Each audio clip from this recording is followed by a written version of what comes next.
Communication. It's something that we all do, so we should be pros at it, right? Wrong. Misunderstandings happen all the time because of poor communication. Hey, I'm Andrea. This is the Booksters Club. I've got some stories and some books to share with you. Let's do some self-development.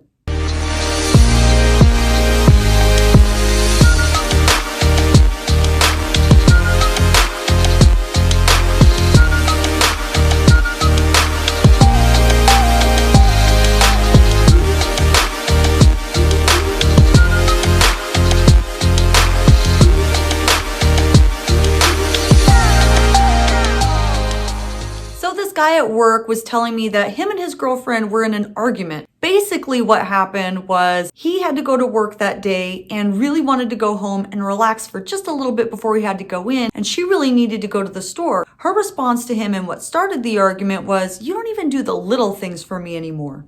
Winning an argument and communication are two totally different things, especially in a relationship. Let me show you what I'm talking about. In this book, look at how old and beat up my book is. In the book, How to Win Friends and Influence People by Dale Carnegie, he says that you can't win an argument. You can't, because if you lose it, you lose it. And if you win it, you lose it. Why? Well, suppose you triumph over the other man and shoot his argument full of holes and prove that he is non compos mentis. Then what? You will feel fine. But what about him? You have made him feel inferior. You have hurt his pride. He will resent your triumph, and a man convinced against his will is of the same opinion still. In this situation, you don't want to win an argument. You want to communicate properly. You see, each person has two different perspectives and experiences that they're bringing to the table, and true maturity is being able to perceive the other person's experiences and situations and the way that they're interpreting it, and then feed that back to them.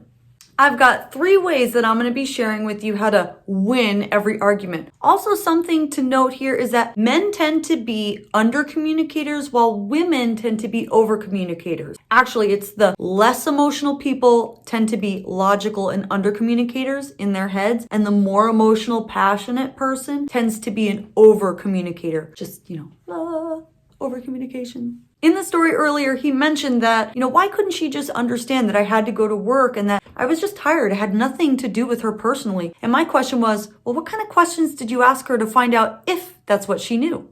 Your first step in winning this argument is to find out what they're thinking and feeling, and do it with real curiosity, not defensiveness. The second thing you do is to reinforce your intention and then explain. It would go something like this. Intention: I want you to always feel love and appreciation from me. Explanation: I just get so tired thinking about going into work for a full shift. I need sometimes just 5 minutes of alone time or relaxation before I can actually go in for a full day's work.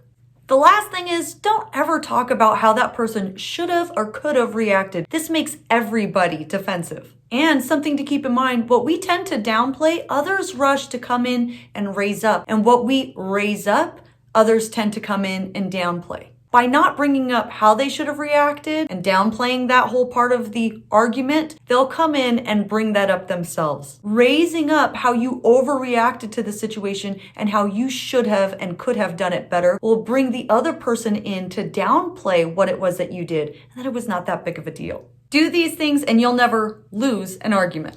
Consider subscribing to this channel because I read a different book every night. I read until I find something interesting and then I share it here with you. Let me know which one of the 3 things that I shared with you today is going to be your number 1 tool when winning an argument. Wasn't that fun and easy? See, there's always room for some self-development. So I'll see you tomorrow, Booksters.